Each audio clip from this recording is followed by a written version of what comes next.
יעקב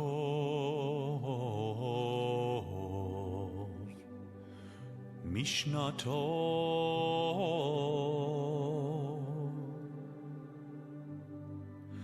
ויאמר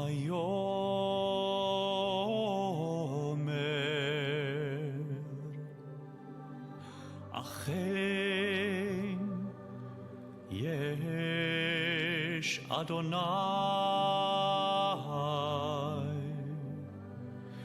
במקום הזה ואנוכי לא ידעתי.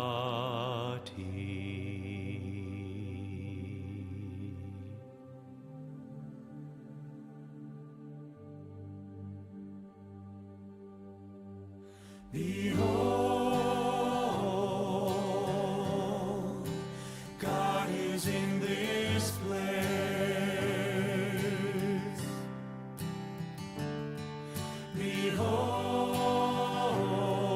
Behold, God is in this place.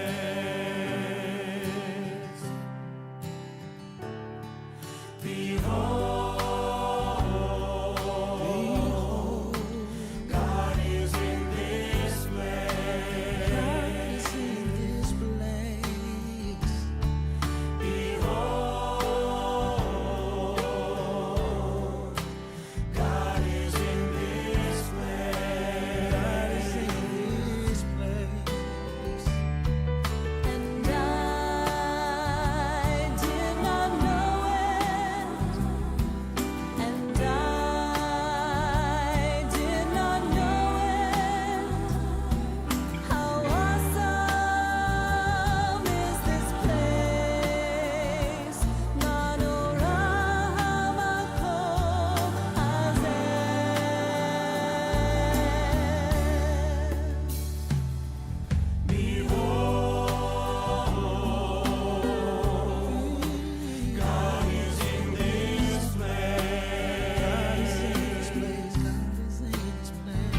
There's a place in our hearts. It's a pain only God can heal. We can only tell you how we feel. So here we are to praise you, God. I know they say time will heal our pain, but life will never be the same. We may not get another day. So for today, we'll just have to pray.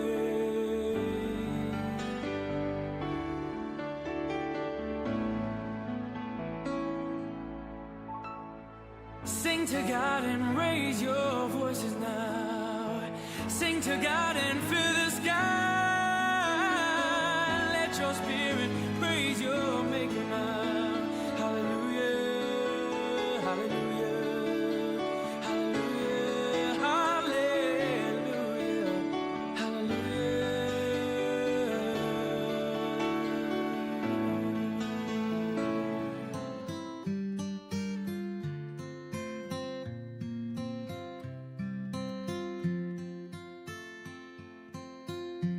Elna Rifana La Elna Rifana Lo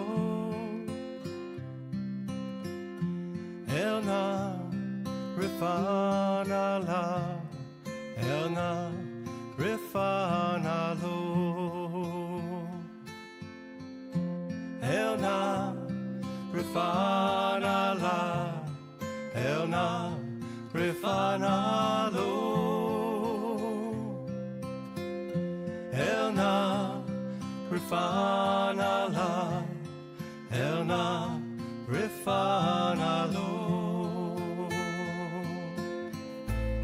Spread over our loved ones and all those in need, your shelter of healing, a silk of peace.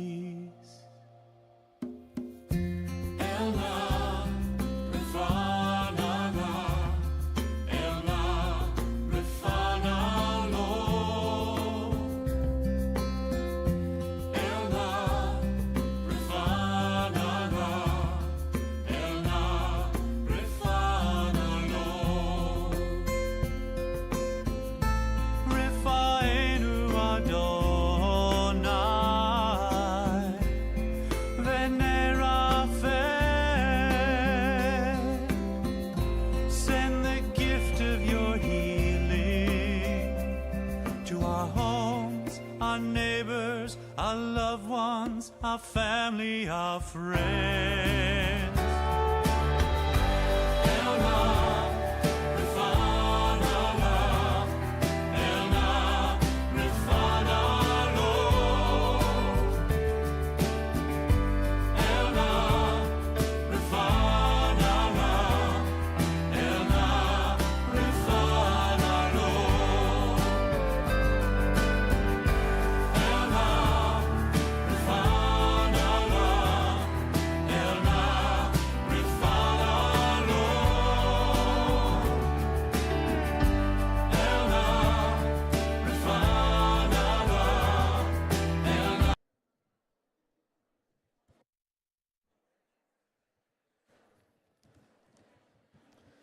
Hello, good evening.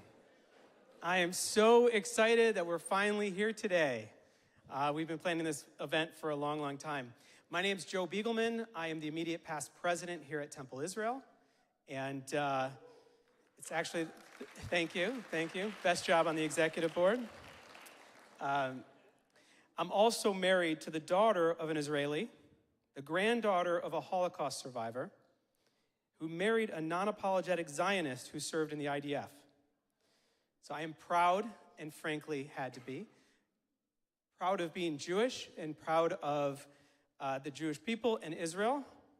Our TI for Israel programming, which has been great over the last few years, I hope you've been to some events, is dedicated to educating our community so we can discuss with friends who may not know about the history of the Jewish people, the conflicts in the region, or any stereotypes. And where we're well informed, we can have educated conversations on all of these topics, which is so important.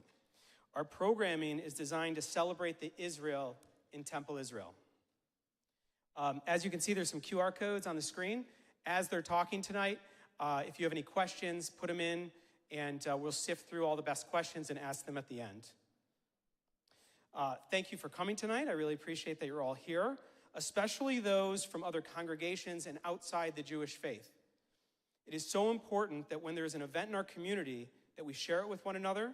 We invite friends from all congregations and outside of them for this important mission of trying to stop anti-Semitism.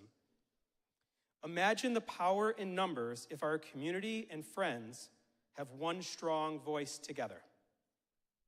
I want to thank our TI for Israel committee, Cantor Smolash, Rabbi Hornston, Randy Sakwa, Steve Sallin, Daron Levin, and Emma Trevax, and also our dedicated staff that works so hard to put on this programming, especially Cassie Cohn, Jason Plotkin, and Claudia Lutman.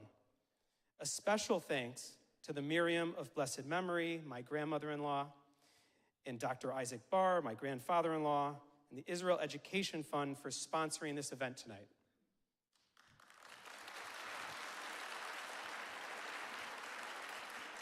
Thank you. And I want to turn it over to Rabbi Loss.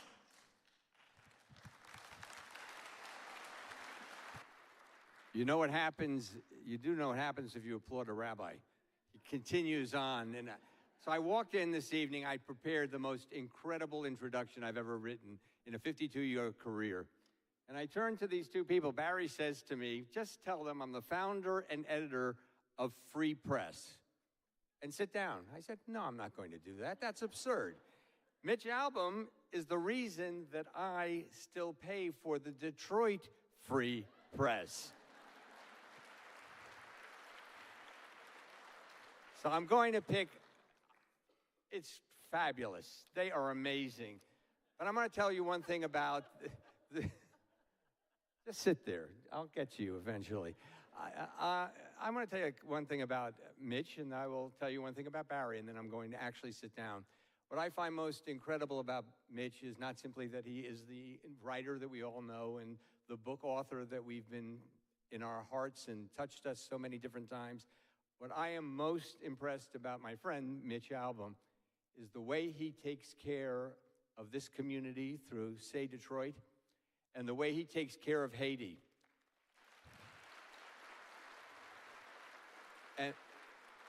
And I throw this out not because, this is me.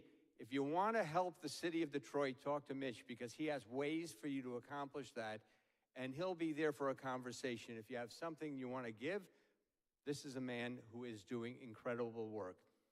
Many years ago, before the pandemic, I was in Aspen at a meeting of PJ Library. How many of you know what PJ Library is? Yes, okay. And a very young woman was the speaker for all of us. There was a group of about 30 people. Bari Weiss was invited to come speak to the group, and she was absolutely outstanding. And she just told me, I heard her when she was a novice, when she was quite young. So I'm really looking forward to this woman who has written a book that is so important to all of us, to our community, and to anyone who cares about finding ways to build bridges between people. Anti-Semitism is the subject. Anti-Semitism perhaps motivated us to come here today, but we will learn about the way people who care deeply about taking care of people will bring us together. So that was the end of one of the finest introductions ever delivered. It's not even going to make it to a file. Aaron Markovich, where's Aaron? Is he fabulous? He's our artist in residence. He was playing before the program. Thank you both for coming to Temple Israel. And I'm going to be depressed for the entire evening because I did what I just did. I won't be. Mazel tov, thank you. Come on in.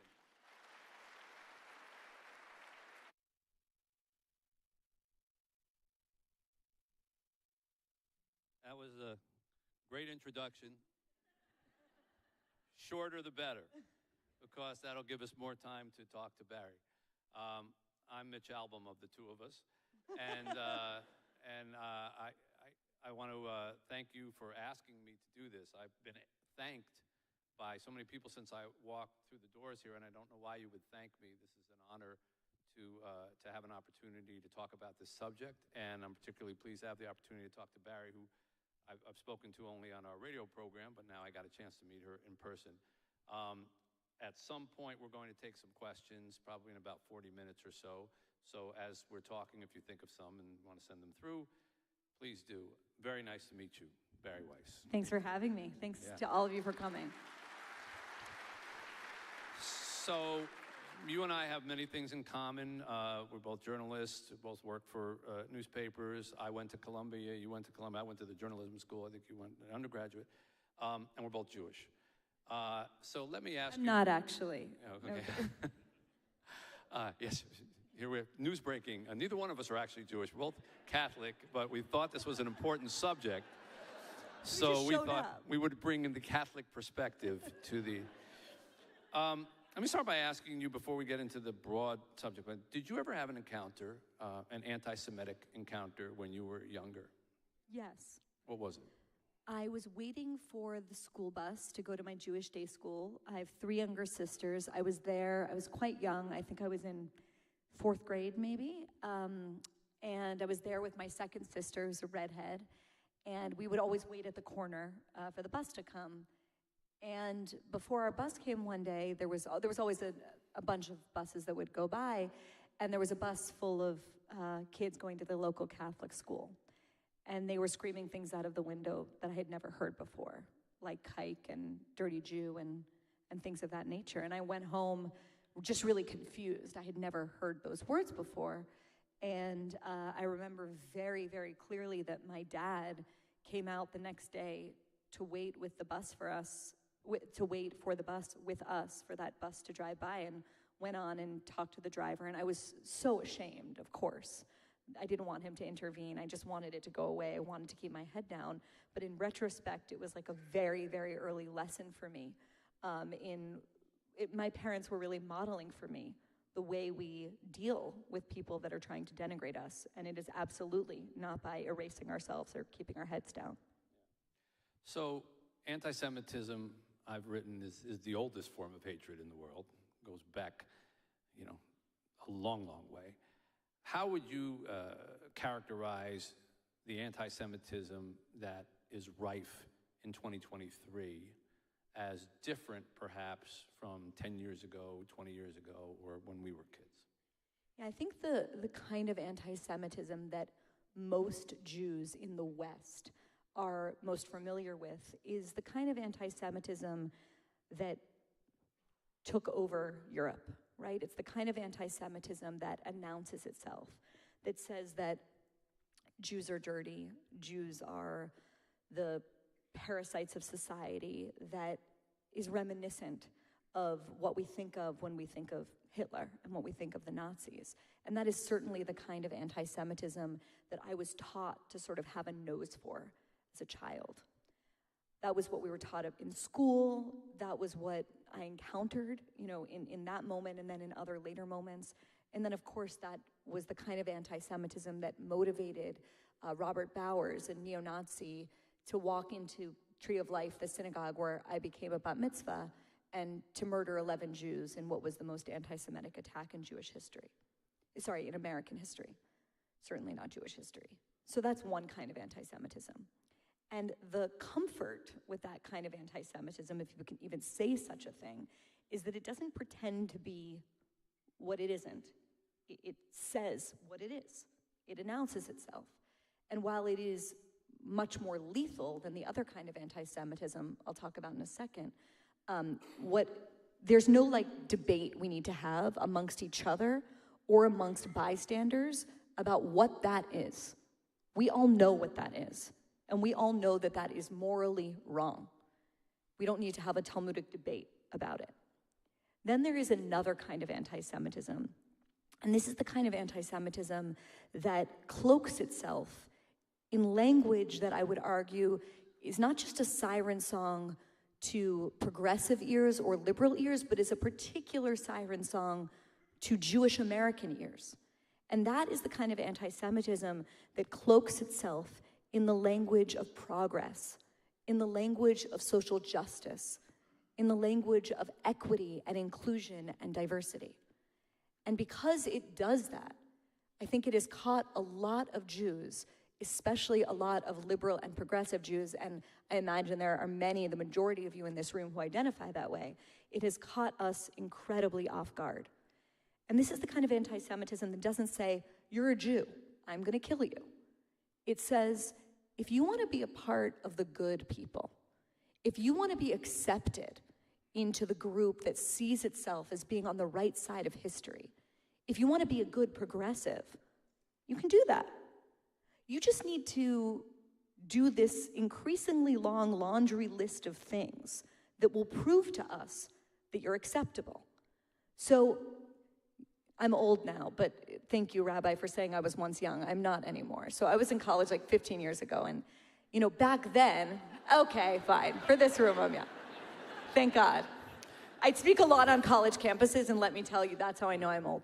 And what I'll say is, back then, the proving ground, right, the thing we needed to do to show we were acceptable was to disavow the settlements in the West Bank. And that was easy for me because that was like politically how I felt. Now fast forward a decade and a half. Now it's, you need to disavow the Jewish right to sovereignty in any part of the land of Israel entirely to prove yourself. Now it's, you need to disavow the entire idea of Jewish particularism. You need to disavow the idea of the Jews as a chosen people. You need to disavow Jewish success. You need to disavow, in order to prove that you're part of this good, righteous group, the idea that there are any differences between cultures at all. And that is the thing, that is the kind of anti-Semitism that I imagine that most people in this room are encountering. And if you're not encountering it yourselves, your children are absolutely encountering it. And they're encountering it not just in college, not just in their place of work, but increasingly in high schools and middle schools and elementary schools. And that is the reason, if there's a knock against me, the criticism's always, you're focusing on the wrong thing. You need to focus on the lethal anti-Semitism. Trust me, I'm from Pittsburgh. I know about that kind of anti-Semitism. I really do. But we don't need to further educate ourselves about the neo-Nazis that want to kill us, or the people that marched in Charlottesville with tiki torches. We know what they are, we know what they look like, we know how dangerous they are. And the solution to that kind of anti-Semitism are the kind of guards that are here or in every serious Jewish space around the country. The kind of anti-Semitism I think we need to wake ourselves up about is the stealthier kind. It's not the kind that's across the street, it's the kind that might be sitting across from us at a dinner table. Yeah. Well said. So I went to Brandeis University as undergraduate, a little before you did. And I remember being told that it was a Jewish school, hugely Jewish school. And then when I looked up in the actual statistics in the Barron's Guide to Colleges, it was like 37% Jewish, 5% Christian, 3%, and 34% undeclared. And they were all Jewish. Of course. And that was kind of my first exposure to, you can be Jewish, but you don't want to say how Jewish you are, even at a university like that. And I think you brought up a really excellent point in that, especially at universities, and I want to ask you if you think that that's where this began and that's where it is festering. There is a cross current that's going on amongst Jewish people where, as you point out, many Jewish young people are raised to be on the right side of history and be compassionate and be considerate of other people and all the rest of it. So you want to be that good person. And then you find out when you get to college that may mean disavowing a lot of your connections to your roots, so you can go hide under the undeclared, and that's the modern version of that sort of going on now. Do you agree that the breeding ground for a lot of this is universities? And if so, why? You had an interesting, I read in your book about, when you were at Columbia, you faced this head on. I mean, you kind of went right into the breach. But is it going on across campuses in the country, and if so, why? I could write another book about this, so I'll try and keep it short. But the good rule of thumb to understand the past few decades on the American left is that when I was growing up, and I would tell my parents about the kind of arguments I was encountering, arguments like female genital mutilation is a kind of feminism because that's what they choose. Or, insane arguments that were based on perverse cultural relativism that were completely unmoored from any idea of right and wrong. In other words, I was encountering like postmodernism. I just didn't know to call it that yet. I was encountering cultural relativism. I was encountering neo-Marxism is another thing that I was encountering. And the answer came back every single time from the adults in my life, which was, don't worry. Everyone I went to college with was a radical too. They're gonna go get their job at McKinsey or JP Morgan or whatever, and it will burn out. That is not what happened. If there's a lesson of the past few decades, and this is a hopeful lesson, I think, too, it's that ideas matter. And the ideas that people are marinating in American college campuses, and especially it began at elite campuses, but now it's everywhere, matter. And they've taken those ideas. They weren't contained to campus. They've taken those ideas out into the world. And they have thoroughly transformed major institutions of American life. Our newspapers, our publishing houses, our movie studios, our law firms, medicine, you name it. So if you're wondering, like, where the hell did all of this come from, you have to look to campus. And you have to look at a certain set of ideas that we don't have the time to go into, whose names may be familiar or not familiar to people in this room. All you need to know is it began on campus. And so what I encountered back then when I was a student was, it was for the first time in my life that I was being told that there was somehow a contradiction between being a liberal politically and being a Zionist.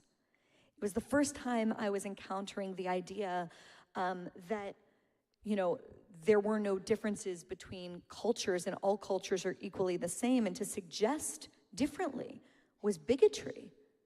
And I looked at my life, and I looked at the fact that I could walk down the street with a tank top holding my girlfriend's hand and wear a Magen David. And I thought to myself, I'm sorry, are you telling me that Saudi Arabia is as good as this for me? Because it's not. It was the first time I encountered an ideology that was asking me to deny what I was seeing with my own eyes and ears in service to some utopian political goal.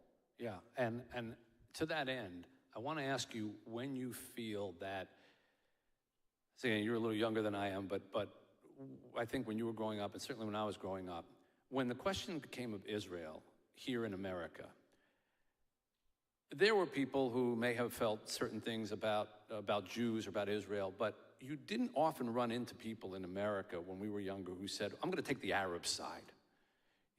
They recognized that Israel was surrounded by all Arab countries, and in the wars in 67 and 73, when you talk to other Americans, everybody was, well, Israel is our ally. Israel is our ally. That's not the case anymore. And I want to ask you when and why you think it became, because most Americans wouldn't know the Palestinian situation if it jumped up in front of them. They probably don't know a lot of Palestinians themselves or displaced Palestinians. And yet there is this empathy and sympathy to the situation from people who know very little about it, that it's changed. It's not like the default setting is we defend Israel, Israel's an ally. The default setting is Israel's a bully and those poor Palestinians. For people who really don't know anything about the situation there, why has it taken root like that here in America? I think there's a few reasons. One is that the Soviet Union may have lost the Cold War, but the Soviet Union won a posthumous victory ideologically on the American left. The idea that Zionism is racism didn't just spring out of the mind of some Oberlin gender studies undergraduate. That was an explicit campaign pushed by the Soviet Union and then taken up by large aspects, not just of the American left, but of the West more broadly. I think the other part of it is that if you really wanted to kind of do an autopsy, or map out, rather, the ideology that I'm sort of circling around. Some people call it critical social justice, some people call it wokeness. I don't really care what we call it. What it is illiberalism under the guise of liberalism. It is hijacking liberalism from within.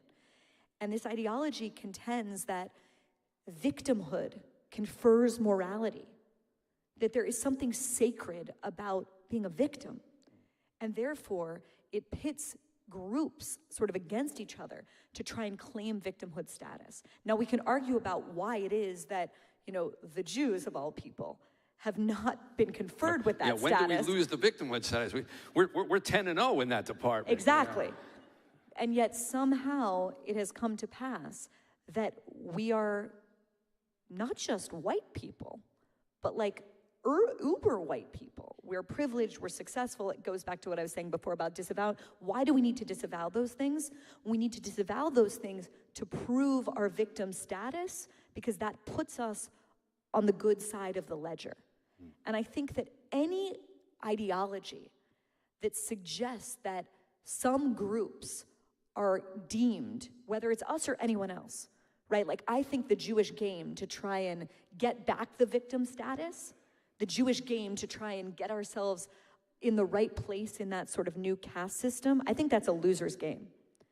I think we need to be fighting for liberalism, okay? Like, what made this country exceptional for Jews is the idea that we are not judged by the sins or the blessings of our parents at its best, okay?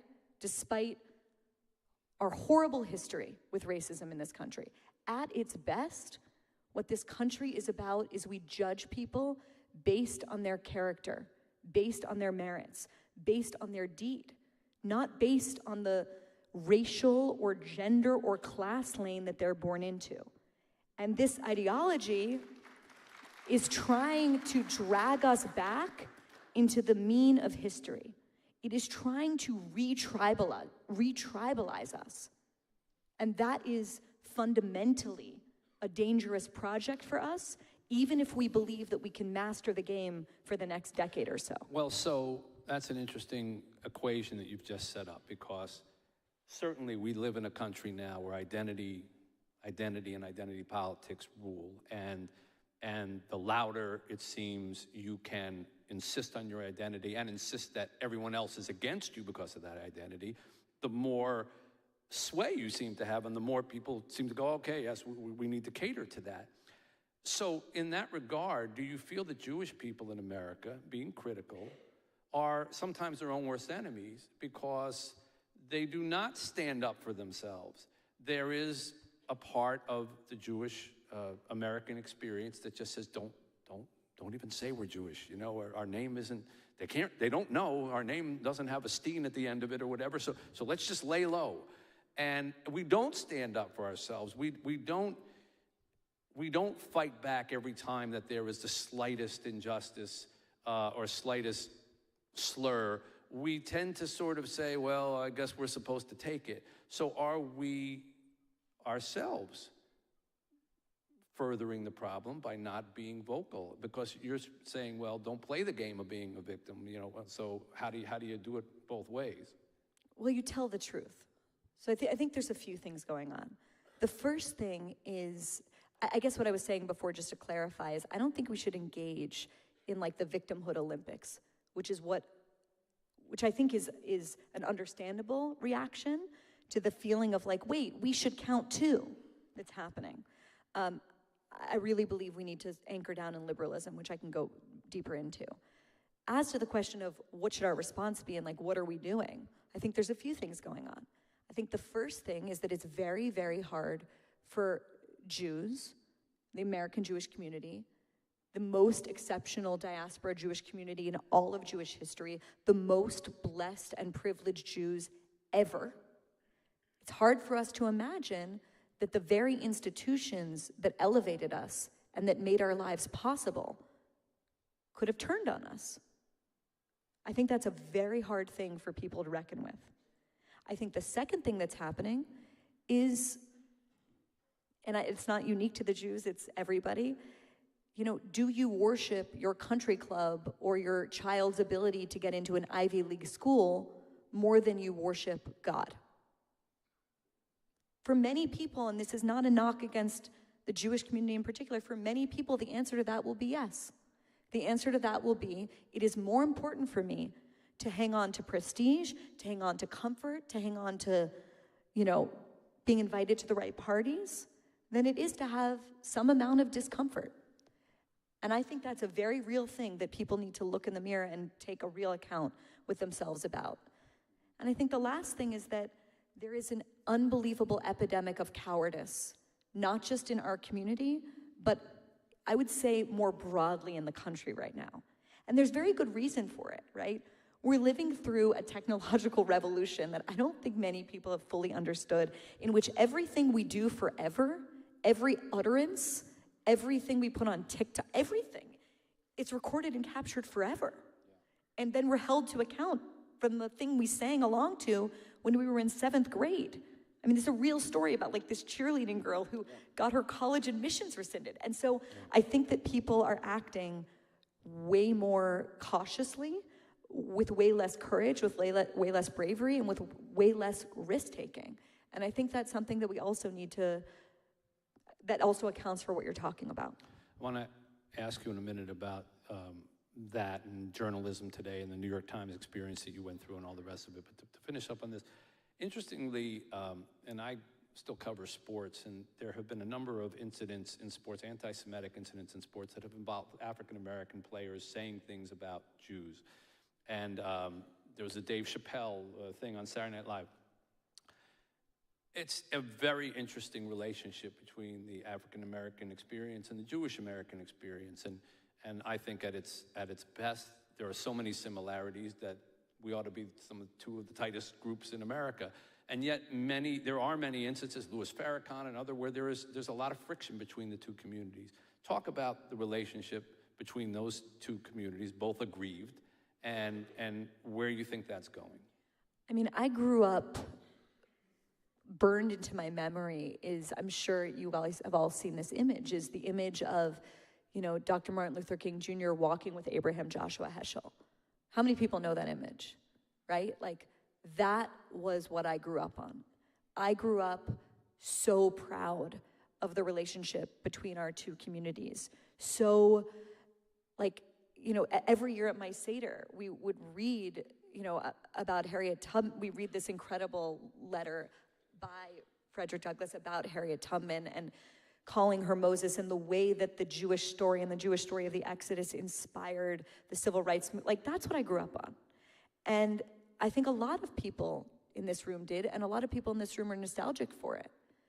But there's also another uglier part of our past, which is, many African Americans in this country have experienced Jews as, let's say it, landlords, as, positions of power. And that has created tensions that maybe we have overlooked or ignored. This is not excusing anything. I'm just saying it was more complicated than the vision that I often grew up on. I think one of the things that is perhaps most uncomfortable when you're talking about this subject among Jews is that when it's a neo-Nazi or a white supremacist that attacks us, it's almost like a relief, honestly, because it's morally clear. What happens, and this is what's going on right now in the streets of Crown Heights and Borough Park and Williamsburg and all over Brooklyn, when the attacker is a 16-year-old black teenager? How do you call out anti-Semitism when it comes from a group that you also understand has been historically oppressed in this culture? It takes sensitivity, but I think it's very important to tell the truth. And just as, when someone goes and shoots up a school, there's like this strange sense in this country that, it's like if they're a person from one identity group, we really care about it. And if they're a person from another identity group, we don't even hear about it the next day. Again, I don't want to live in that world where we judge the tragedy of something based on the perpetrator. We should judge the tragedy and the severity of something based on the victim. Yeah. Well, and yet most people form those opinions based on the largesse of the media coverage of the event. If they're told that this is the worst thing that ever happened, then they walk around saying this is the worst thing that ever happened.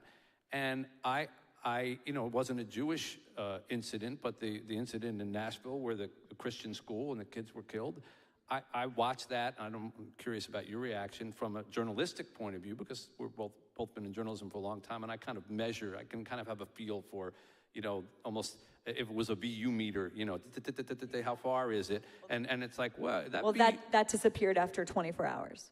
Yeah. Why with Christian children was that gone so fast? Was it because the killer was a transgender person, or was it because the kids were Christian, or because it didn't fit the group?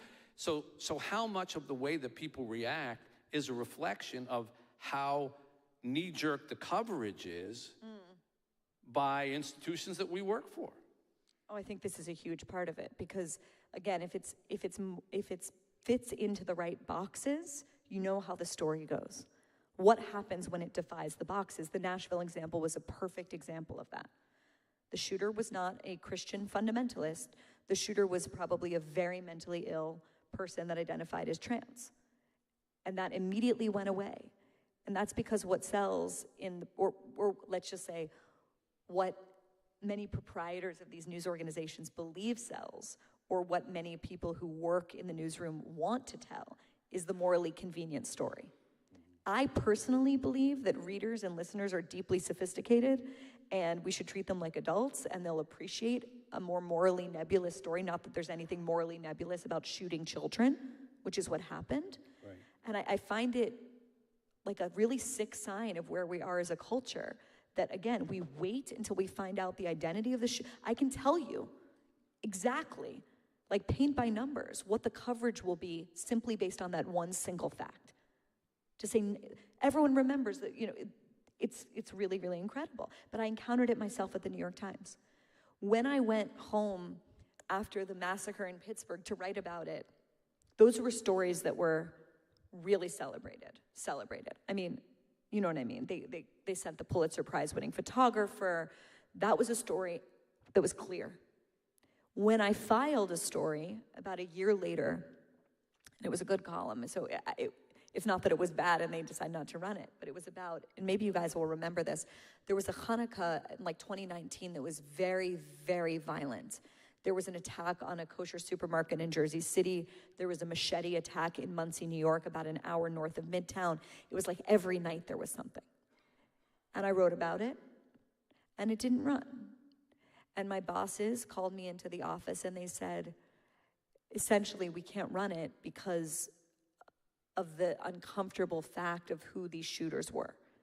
Many of them were a group called the Hebrew Israelites, which is just they're neither Hebrew nor Israelite, let's just put it that way. Very hateful group. So I encountered this myself. You know, things that fit the narrative sailed into the paper. Things that didn't, you would either have to fight extraordinarily hard for, or you would just drop, or the story would be killed.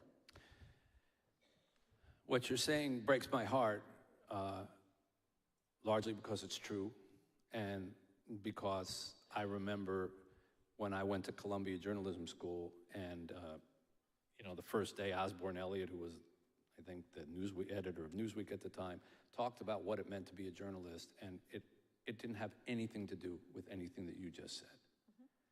And it all had to do with, you know, having a fire in the belly for finding the truth of whatever the story is. And why do you think, and when do you think, we became a journalistic society that literally 80, 90% leaned in one direction, found certain stories to be absolutely newsworthy and follow up and follow up and follow up on other ones one day and gone, but to me anyhow, glaringly obvious of one particular point of view. Now, you always have a Wall Street Journal to counter a New York Times, or, you know, or a New York Post to counter, you know, but just talk about print journalism for a moment here, because we both were birthed in that. It's not even close. Anybody with an objective eye sees it's not. So why is it that way, and how did it become that way? Well, let's just put it this way. You know, I am a gay woman who's Jewish, who's always identified as a liberal from the Midwest, and I was the most right-wing person at the New York Times. Okay, which like tells you nothing about me and pretty much everything about the culture of the New York Times.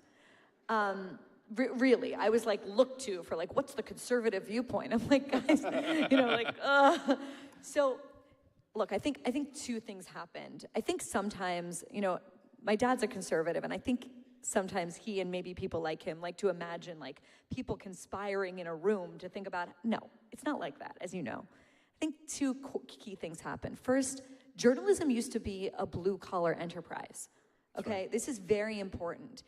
You don't need a college degree to be a great journalist. You don't even have to have ever gone to college.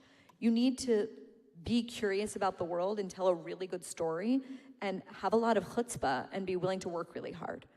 And yet journalism became kind of a prestige career. But it never really paid like a prestige career. So who are the people that could go and be journalists? Oftentimes it's people that are privileged, elite, that have gone to the same like 8 schools that again were marinating in these ideas. It's like any industry in that way. So I think part of it is that it became a white collar enterprise. I think the second thing that happened, and this is often overlooked, is how the business model changed. It used to be that the New York Times had to worry about pissing off, I don't know, Sears or Ford or whoever was advertising, right? Yeah, sure, there's still some advertisements, but the majority of the business and the way the media is going, it's a subscriber business. And I saw the numbers. When the New York Times, just not to pick on the Times, it could be anyone, we could do this exact same conversation about Fox News in the other direction. When the New York Times polls who their super subscribers are, who is paying for this newspaper, it's like 98% progressive and liberal. And guess what? Like, now you're not worried about running a swear word that's gonna make you, you lose a blue chip advertiser. Now you have to worry about pleasing your audience. And guess what pleases the audience at the New York Times? Yeah. It's a certain set of narratives and it's a certain set of stories. The great news is, if that's the bad news, the bad news, obviously, is that we're living in a time where you can watch one station or watch another station and literally feel like you're living on a different planet than your neighbor or your spouse. That's bad. This is really bad for democracy. The great news is that we're living through a time, and what I'm doing is a testament to this, where like you can actually leave a place like the New York Times and build something new. And so the technology that in one sense is polarizing us is also democratizing the way that we do journalism. Right. Although you have to be a pretty savvy user of that industry in order to understand or even to find some of the ones that are doing the good work. And there's still that impromptu that says, well, this is the official, it's not the New York Times. So to that regard, I want to ask you about the Times incident. I mean, you're one of the few people I know who quit the Times. You're looking. My grandma has never forgiven me for what it's worth. You're looking at another person who walked away from an offer from the New York Times when I was younger, because it was to be like the lowest level of when I got out of a news clerk. When I got out of journalism school, I graduated Columbia Journalism School, and everybody was vying for this same position at the Times, which I remember paid $9,900 and something a year, and it was like the assistant to the assistant to the junior person to the assistant to a reporter. And they said, well, when you come in here, you just get coffee and you just do this. In a couple of years, we'll let you start like scurrying around and trying to find your own stories. And then within like 3 or 4 years, if you're good at that and you find your own stories, well, you're an assistant reporter. Maybe within 10 years, you become a reporter. And I said, I don't think I want that. I went to Florida, to Fort Lauderdale, and within 2 years, I was the lead columnist at the Detroit Free Press. So for me, I ricocheted, and it was certainly the right route. But at the time, everybody I went to school with said, you're not going to take the New York Times? And I said, yeah, okay, no. You walked away from something much more lucrative than they were offering me. You weren't getting people coffee. You were a columnist. You had a position of high influence. So without asking you to rehash the entire thing, because we don't have time, tell me when it was what was the worst? When it got to the worst? When did you know that you said, I'm going to have to actually leave here? What precipitated that? There were a bunch of little moments. The key event was in the sort of intense summer of 2020 that everyone in this room will recall. My boss, James Bennett, who was sort of in line, like he was the ascendant one. He had been the Jerusalem bureau chief. He'd given his life to the newspaper. Decided to run a piece by Republican Senator Tom Cotton. And it was a controversial piece, but, you know, we've run Vladimir Putin. We've literally run a piece that says what we, the Taliban, want by the head of the Taliban. You know, like, no one freaked out about those pieces. And yet we ran a piece by a Republican senator, and to make a very long story short, the entire paper melted down. People claim that running this op-ed, these are journalists at the greatest newspaper in the world, people claim that this op-ed literally put their lives in danger. And I would have been proud to have worked on that piece. I had nothing to do with that piece, but because I had sort of already been outed as a heretic, someone who looks like everyone, hangs out at the same bars, goes to the same parties, dates the same people, but like thinks a little different, I was sort of targeted, is the only way to explain it. And I was, you know, in these huge forums of thousands of colleagues, including like the masthead editors. People were publicly calling for me to be fired. They were putting axe emojis next to my name. What exactly had you done having Nothing. to do with the Tom Cotton piece? Nothing. Literally, I mean, that's how absurd the story is. Nothing. It's that I was already on the outs. And I was on the outs because of my thoughts about feminism. I was on the outs because of a number of issues, but largely because I really think my views on Israel put me on the outs immediately. I mean, there were certain colleagues of mine who never spoke to me, who had never taught, I mean, they never, literally never spoke to me. And there was always sort of a double standard, but like, it's the New York Times. Like, it was honestly one of like the great days of my life to get a job there. I never imagined that for myself. And so I'm really thick-skinned. And the fact that I wasn't popular, the fact that a few people I worked with didn't talk to me, who cared? Right. I was in the greatest platform in the world. It was only when I saw, so to make a long story short, with the editor of mine was sort of publicly struggle sessioned and then fired within 2 days for running an op-ed, his job. And I looked around and I thought to myself, okay, if they're willing to do that to him, a man who's dedicated his life to this newspaper, what's gonna happen to me if I take a risk here? And by the way, that's my job, is to do that. And I had to really, it was a very hard decision for me, to be honest. I really had to take a step back and say, what am I in this for? Am I in this to be able to tell people I work at the New York Times, which when you're living on the Upper West Side, it mattered? Or am I in this because of a certain set of values that drove me to this profession? Because it certainly wasn't the money. Right. And what does it mean if I'm willing to sacrifice those? So you could have done all that, come to that conclusion that it's not, and quietly walked away. I know. I think we've already gotten the sense that you don't do a lot quietly, and you did not do that quietly. And I thank you for not doing it quietly, because you published your resignation letter. And I think that I read it over again today when I knew I was going to talk to you. There are paragraphs of that resignation letter that I think should just be quoted, you know, and especially with people going into journalism, because you wrote about what you thought journalism was supposed to mean. What price did you pay for not going gently into the good night? Well, I drank a lot in the months that followed. Uncharacteristic for a Jew, I guess.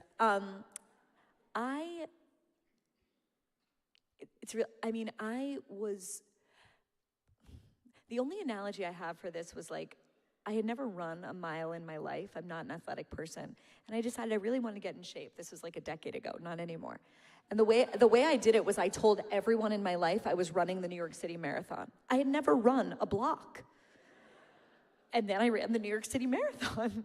And it was like a little bit like that. Like I realized I'd really put myself on the hook in front of other people that I really respected in my life, and then I kind of just sent it and like stuck the landing. And a lot of that day, I know I was like trending on Twitter, and it was like cover of the New York Post. I don't remember any of that.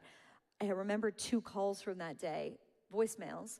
One was from the late Rabbi Jonathan Sachs, and one was from Natan Sharansky. And so while I was trending on Twitter as the villain of the day to most of my old colleagues, I heard from 2 of like the great heroes of modern Jewish history. And that cut through. And that was like a real lesson for me of like, you know how we talk about listening to like the still small voice on Yom Kippur? It was like that. It was really like that. It was like they were like echoing the voice of my conscience. And I knew that if they were proud of me, then none of any of the rest of it mattered. So yeah, I mean, I could talk about everything that followed for a while, but something's wrong with me that I don't go quietly, and probably that resignation letter is like the only thing of mine that'll be remembered, and maybe that's a great thing. Oh, I'm sure there'd be a lot more beyond that. Was there a second, though, after you finished writing it, but before you posted it? Well, I had Bret Stephens read it first, which, you know, I had a few people I really, really trust read it. Yeah. And yeah, I mean, the reason I decided to publish it was I felt like it was my journalistic obligation. I felt like I was bearing witness to something that was very important, actually. And the more time goes by, the more I realize how deeply important it was, and how it's not really a story of the times. It's the story of the transformation of our institutions from within. Right. And the institutions that are essential to American life and American democracy. And I felt like I need to like talk about that. And really it was also a way of saying like, I'm gonna run the marathon. Like I remember writing that last paragraph and saying like, I didn't, at the time, I was too stupid to like have set up my next enterprise and to say, put your email in here. I would have had millions, should have done that. Right. But I knew that I would do something along the lines of what I'm doing now. I didn't know what shape it would take, but I knew that I was publicly putting myself on the hook to pick up the flag that I felt like they had put down. Yeah. I want to bring what you just said back around to the anti-Semitism question, because you stood up, you spoke out, you said something. I know that there are many people in this audience who have kids who are in school right now, grade school, high school, college, who want to know themselves, what do they tell their kids when, as just happened in, was it in Bloomfield, West Bloomfield, where a speaker who is sympathetic to the Palestinian issue comes in and starts not just talking about the Palestinian issue, but why Zionism and therefore Jews or whatever are evil or wrong or whatever. And the kids are in school, frequently in the minority, if it's a public school, and they don't want to speak up and get shouted down, but on the other hand, they want to be true to themselves. What do you say to them, and what do you say to the parents of kids like that in situations like that? Yeah, I know this is not like a comforting answer, or it's not an easy answer. There's not like a tweet you could send out or, you know, an algorithm. It's not like an easy fix. I think the first thing is, by the time they're getting into that high school classroom, they need to be deeply Jewishly educated to at least have a semblance of tools and a semblance of vocabulary to know what to say. This is like a little pet thing of mine that I will just say in front of this room, because I imagine there's a lot of givers. It really blows my mind that given the amount of wealth in the American Jewish community, that Jewish day schools are not free. It really blows my mind. And the fact that it's just the cost of Jewish life, the cost of having a serious Jewish life is untenable for a lot of people. And I think that there's a real strange priority sometimes. So the first thing is seriously educating your children so that they know, or they at least have the semblance of what to say. The second thing is modeling for them as role models and parents and grandparents and teachers and mentors in their life what bravery looks like. Like, how are you gonna say to a 14-year-old kid, be brave, if you're showing them, let's just keep our head down. Let's get into the country club or whatever the concern in any particular community is. I really think when I look at my life, I mentioned Sharansky before, and I had a very formative meeting with him. I had grown up, obviously, reading Fear No Evil, understanding the struggle to free Soviet Jewry, and I met him just before I wrote this book with my dad in Jerusalem. And we had probably an hour and a half or 2 hours with him, and I said to him, listen, I'm watching the American Jewish community, and I'm watching how we're like the Jews of quiet all of a sudden. And I said, how do you teach people to be brave? How do you teach people to be courageous? You're the most courageous Jew I've ever met in my life. You spent a decade in the gulag playing chess games in your head so you didn't lose your mind. How do we convey that to people? And he just said, Bari, you can't teach people how to be brave. All you can do is show them how good it feels to be free. That is like the key thing that I think we need to be. It's not a teaching. It's not a words you can say. It's showing. And if there's anything in the tiniest way maybe that came from me leaving the Times, it was to maybe show a few younger Jews, and I've heard from some of them, that like you can walk away from the shiny thing and you can not just be whole as a person, you can actually be liberated. And you can actually go on to build something that is true and real and generative and joyful. And I think that like that is a sort of psychological shift that we need to fundamentally make as a community. Let me bring that from a beautiful general overview perspective to something very specific with regard to Israel and the Palestinian question. Can you give this audience one or two things that their 14-year-old could say if confronted with the typical arguments that we hear about, why Israel's, the same thing as South Africa. It's an apartheid nation now. Are there any just even sentences, bullet points, something that will hold up in the general situation? Because I think part of the problem is that, as you have kind of intimated, our kids don't know as much factually as those who are making the arguments for the Palestinians do factually. They've got, it's always like when someone has 5 examples and you're not ready with one, you're right, but you don't have one, you look like you're wrong.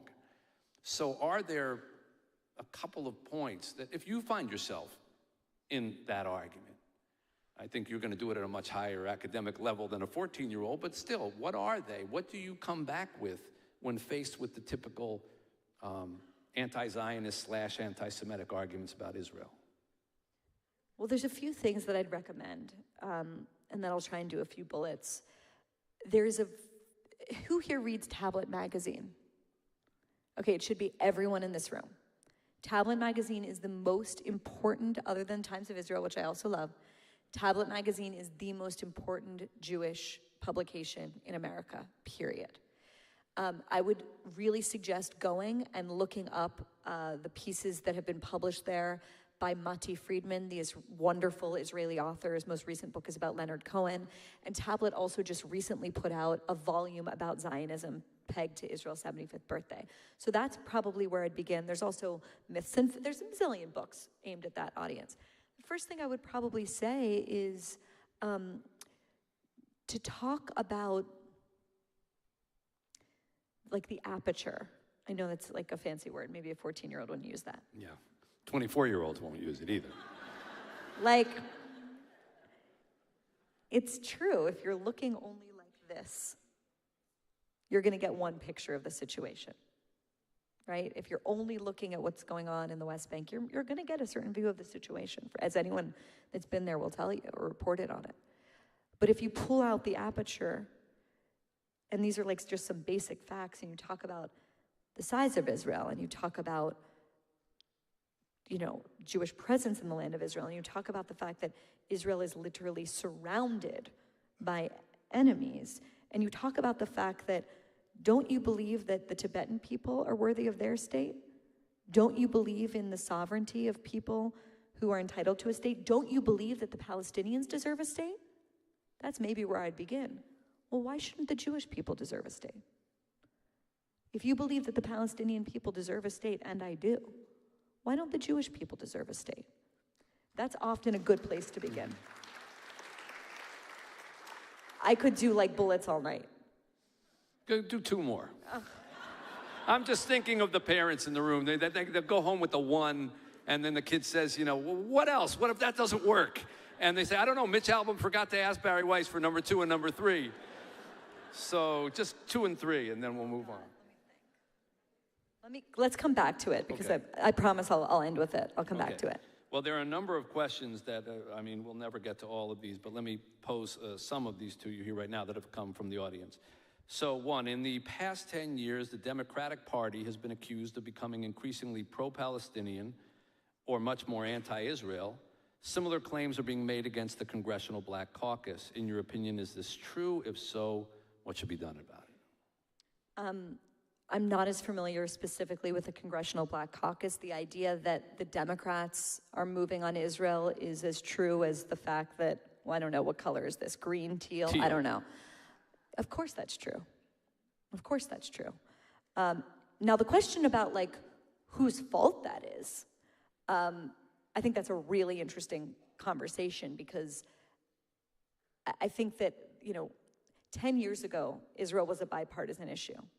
It's increasingly a partisan issue. And that is a very bad thing for Israel, and that is a very bad thing for the American Jewish community. How did it become that way? Well, partially it's Bibi, partially it's Trump, partially it's the set of ideas that we've been, I don't want to, it's not really to blame on either of them, partially it's the set of ideas that we've been talking about all night. Look, if the standard bearer of the Democratic Party is Bill Clinton or Scoop Jackson, that's one thing. If the standard bearer of the Democratic Party is AOC and Ilhan Omar, it's just a different Democratic Party. Like, I think that a lot of times in our community, we can obviously see that the Republican Party is a different party than it used to be. It is the party of Trump. You might hate that fact. I hate that fact. But that is reality. It changes. Things change. Harvard has changed. The New York Times has changed. The Republican Party has changed. So why is it even a controversy to suggest that the Democratic Party is also changing? It would actually not make sense if they weren't, given so all the other things that you just said. we're living in an increasingly polarized moment in which the political center has collapsed.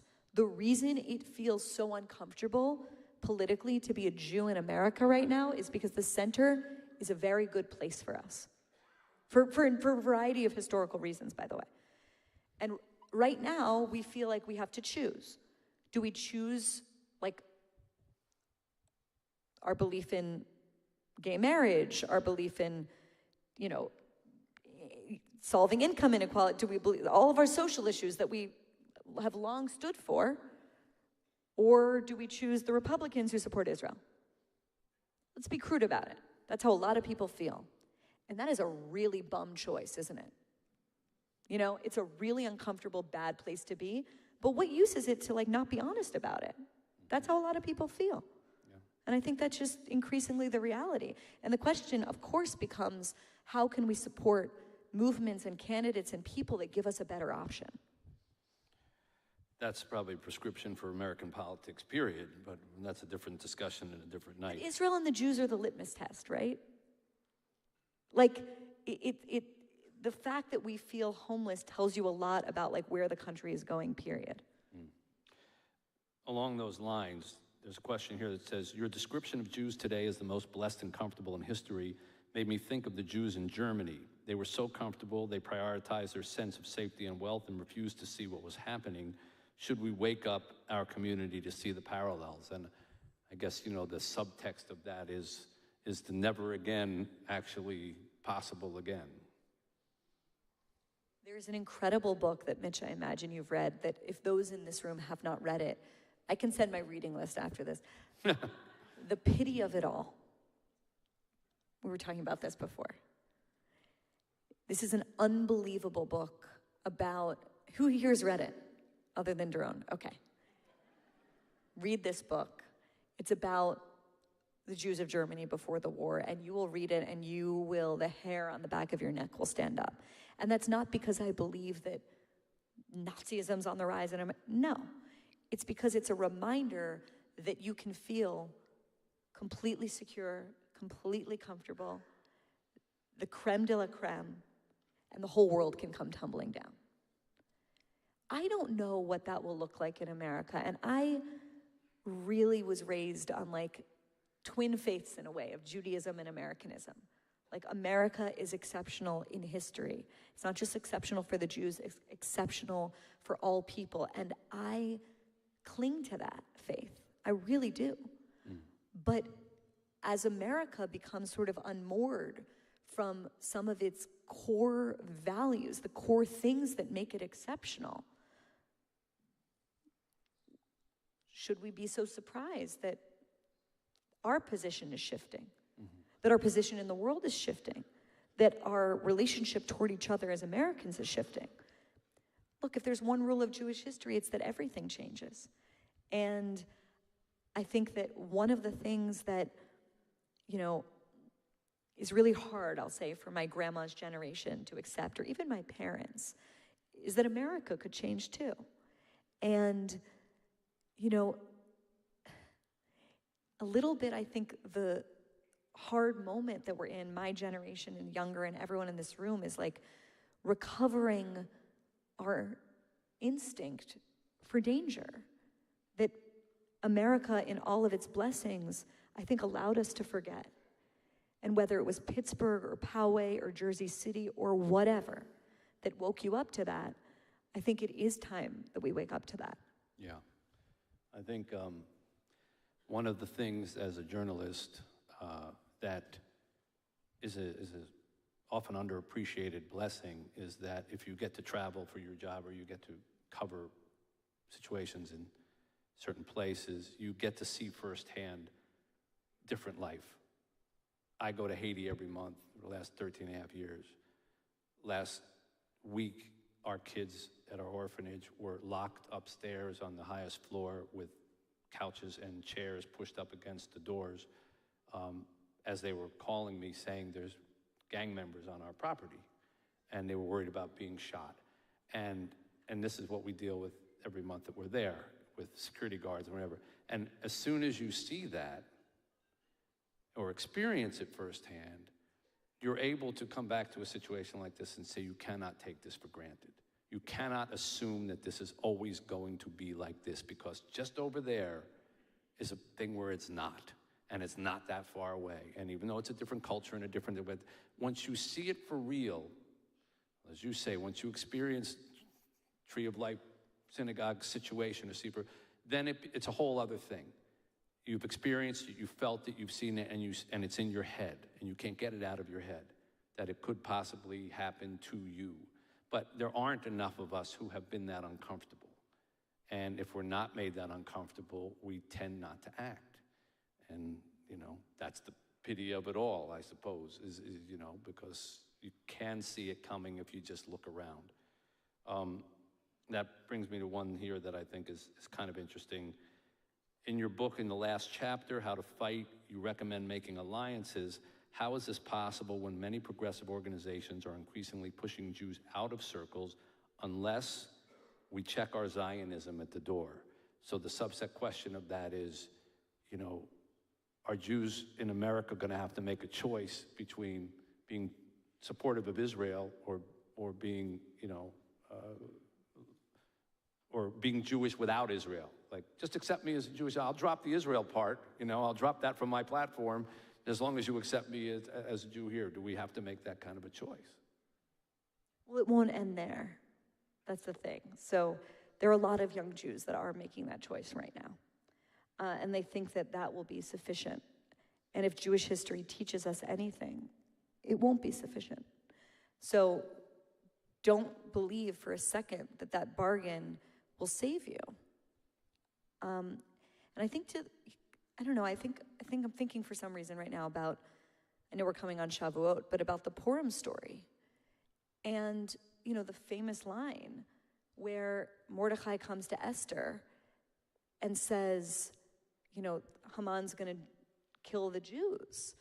He's going to kill the Jewish people. And she basically demurs because she's protected, you know, in the king's palace. And he famously says to her, you know, don't think that by essentially, in our modern parlance, closeting yourself or hiding yourself or erasing yourself, you'll save yourself. You know, but maybe you were put in this position for exactly this moment. And I think that that's important for maybe everyone in this room to hear at this moment. You can make the choice to cut off part of who you are, but don't believe that that's going to save you. And in fact, maybe you were put in whatever position you're in exactly for that test, exactly for that moment. I feel that the way, like everywhere I go, I hear from young people especially, because they're really the ones who are being put to that test much more than the older generation. Because to be anti-Israel is, let's be real, like it's just a plank of normal progressive politics right now. Yeah. And I often find my strength and my courage are coming from those people who are showing more bravery than we ever thought we would have to expect from an American 18 or 19-year-old on a college campus. Now I'm rambling. You go. No, I think you're answering the question. Someone writes, I find there are no media outlets reporting the news in a full or fair context. Can you suggest a place to get the news that's not based on the reporter's opinion? Okay, so this is my plug. I started a newsletter that was called Common Sense. It's now called The Free Press. I employ 20 people so far, which is really exciting. And our website is thefp.com. We publish every day.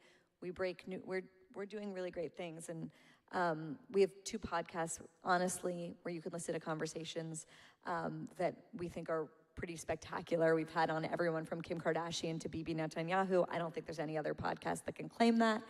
And we also have a show out right now called The Witch Trials of J.K. Rowling with the author of Harry Potter herself. It's hard though. Like the reason I'm doing everything I'm doing is basically to answer that question. Like I want to build the place because I know the way I feel when I put on public radio in the morning. I used to love listening to NPR 15 years ago. Now I'm like, what the hell are they telling me? They're telling me like fat is a construct? Like what universe am I in? Like it's like an upside down world. It's like Orwellian. And so, you know, does that mean I don't listen to NPR and read the New York Times, read the Washington? I read all of it. The Economist, whatever. But it's way too hard on the person that's not a psycho that lives online like me. Right? You all shouldn't be expected to subscribe to like 30 different things. You need the one thing. And that's ultimately what I'm really trying to build. Do you think that there will be a pendulum swing back of this? I mean, yes. I listened to, you know, what you said about NPR, and that's not even the craziest thing you'll hear on NPR, you know? And you just, there's part of me that says it's got to get to a point where people say, okay, we're going to look back on that 20 years and say, remember the 60s when we all, remember the 2020s when we all thought that we should be cats, you know, and you know, boy, we were crazy kids then, and it swings back. Do you think there's hope for that? Yes, but the question is, what does the backlash look like? I think the way people the comforting way to imagine the pendulum culturally or politically is like, it stays with, I'm going to mix metaphors, like it stays within the 40-yard lines. No. Who's to say it won't go like that? And that's one of the reasons that I feel so passionately about criticizing this, because God forbid we live in a world in which the response to the identity politics from the left is right-wing white identity politics from the right. You think I want to live in that world? Hell no. That's why it's so important to preserve these institutions and to preserve liberalism itself. Because the response to this, I fear, could be a really intense backlash. Now, the good version of it, of course, is a bunch of journalists like me, Andrew Sullivan at New York Magazine, Matt Taibbi at Rolling Stone, there's a million independent journalists I could name. We go off, we start our own things, and guess what happens? Competition. It's a great thing. And those places look at us and say, oh my God, look what they're doing. They're getting, like, we're leaving money on the table. You know, but I think that that's gonna be a longer process. And I think, you know, in the sort of liminal space that we're in right now, supporting independent journalism is a really, really important thing to be doing. Supporting journalism that you actually trust and journalists that actually are gonna fulfill on the mission of all the news that's fit to print, not all the news that fits the narrative. Yeah, I think it's a change of how we used to look at journalism was like, well, just buy your local paper and you're supporting journalism, and somebody does that in Detroit and somebody does that in Chicago and you're doing it.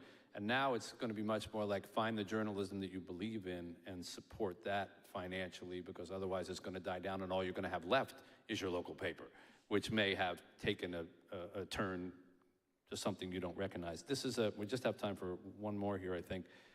This is from a teenager. I'm at a public high school right now. We are currently learning about the Holocaust, and too many kids in my class are uneducated about the Holocaust and anti-Semitism. Should non-Jewish kids be more educated about anti-Semitism? Because we are very educated about racism and the African-American community. Yes. I always think being educated, more educated, whoever this high schooler is, about everything is a wonderful thing. And ultimately, in the end of the day, you know, Jews are what? What percent of the population are we in America? 2%? We can fight anti-Semitism all day long. In the end of the day, like, it's up to our neighbors to fight it. And by the way, the reason, it's not some special request, right? I think that's like a real misconception in our community. When we're asking people to care about anti-Semitism, we're not asking as a kind of like dispensation for ourselves. We're asking because, like, if there's a lesson of history, not just Jewish history, it's that societies where anti-Semitism is thriving or emergent or on the rise are societies that are dead or dying. So it's not care about anti-Semitism because you care about your Jewish neighbor. It's care about anti-Semitism because you care about your own family. Care about anti-Semitism because you care about peace. Care about anti-Semitism because you care about not just surviving, but thriving of the culture and the country that you live in. Right. So that's really what it's about in the end of the day. You need to care about this issue, not because you care about Jews, but fundamentally because you care about yourself, because you care about liberal democracy, and because you care about America and the West. I always like to try to put something hopeful and inspirational before I finish anything I do, so I'll end with this question, which has an upside to it, I hope, in your answer. What event or moment in time gives you the most hope that we can turn around this virus of anti-Semitism in America? Oh, God. Please come up with something. Oh, I have something. Well, I'll say, if it's not coming through on my face, I'm a really optimistic person. And I don't know how you can be a Jew and not be an optimistic person. Because how are we even here? Like, our existence is an earthly miracle, regardless of whether or not you believe in God. And I do. But to not just be alive here in America, but to be alive during the Third Jewish Commonwealth, to be alive when Jews are able to protect themselves, to be alive when we're having this, imagine we're having this conversation in 1935, when there is no Jewish state, Come on. The entire universe has changed because of that. And I think sometimes we're like sleepwalking a little bit through our own history. So the answer to what moment, it's like every moment. But I'll add that probably, you know, we're just starting to, we have an 8-month-old daughter at home, and she's really cute. And to be doing Shabbat with her every week, to be taking her to shul, to be teaching her to sing Modeh Ani in the morning and Shema at night. It's like incredible. Yeah. And to be like, and to feel like truly deeply in my soul that to be a Jew is the absolute greatest honor of my life. That is how I feel. And hopefully, God willing, that's how my wife and I are gonna raise our daughter and our whole family to feel. And I think, you know, I know in my own life that people that modeled that kind of pride for me changed everything about the way that I walk through the world. And like every single person in this room can choose to do that for people in their lives. I'm gonna shut up now because I see the cantor wants to come on stage. Thank you.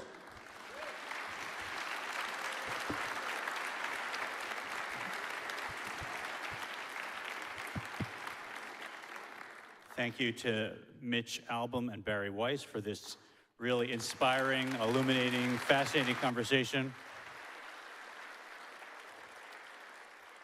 Please do check out her book, How to Fight Anti-Semitism, her media company, The Free Press, her podcasts, amazing, amazing stuff. I know you'll love them. A thank you to the Miriam and Dr. Isaac Bar Israel Educational Fund. And, yep. And all of our thanks to Dr. Isaac Bar, Sharon, and Joe Beagleman, who really spearheaded TI for Israel, put the Israel really into Temple Israel in a huge way, and sponsored this whole evening for Miri Bar Zichrono Livracha, and how fitting an event this was to let her fierce love for Israel be bolstered in our community. So thank you. We're so grateful.